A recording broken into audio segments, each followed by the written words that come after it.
Saya awali dengan mengucapkan bismillah. Saya akan membacakan ringkasan saya.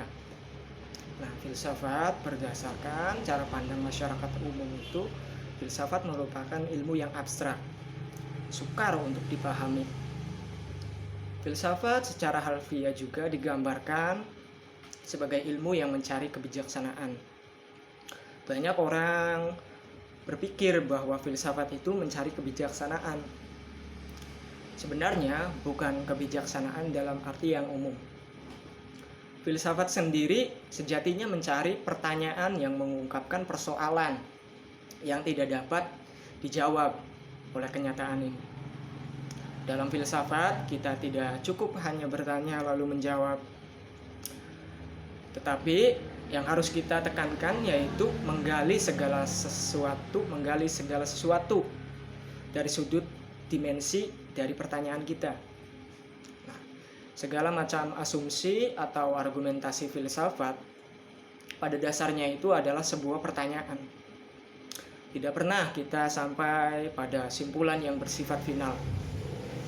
Hal pertama yang unik dari filsafat yaitu bentuk pertanyaannya. Nah, filsafat mempunyai bentuk pertanyaan yang pada umumnya itu susah untuk dijawab. Tapi apa yang sebenarnya filsafat tanyakan itu bisa dijawab meskipun sukar atau susah. Hal kedua dari keunikan filsafat ini yaitu cara pandang melihat dunia. Orang yang pertama belajar filsafat seperti saya tidak melihat dunia dari segi manfaat bagi dirinya sendiri. Apa yang filsafat tanyakan sebenarnya dituntun oleh cara kita melihat dunia ini.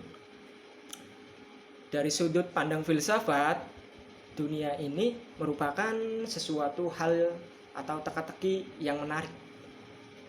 Filsafat jauh dari hal-hal yang berguna atau bersifat berguna.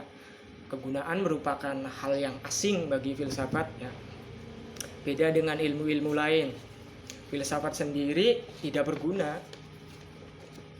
Hal ketiga dari keunikan filsafat yaitu pada cara memecahkan permasalahan. Ilmu-ilmu yang lain memecahkan masalah itu dengan cara eksperimen, observasi, atau uji coba, dan lain sebagainya. Tapi tidak dengan filsafat. Para filsuf atau ahli filsafat memecahkan persoalan itu dengan cara eksperimen pikiran. Nah, eksperimen pikiran ini yaitu usaha untuk memikirkan hakikat dari sesuatu dengan mengasumsikan bahwa segala faktor lain bisa dikesampingkan atau dikecualikan terlebih dahulu.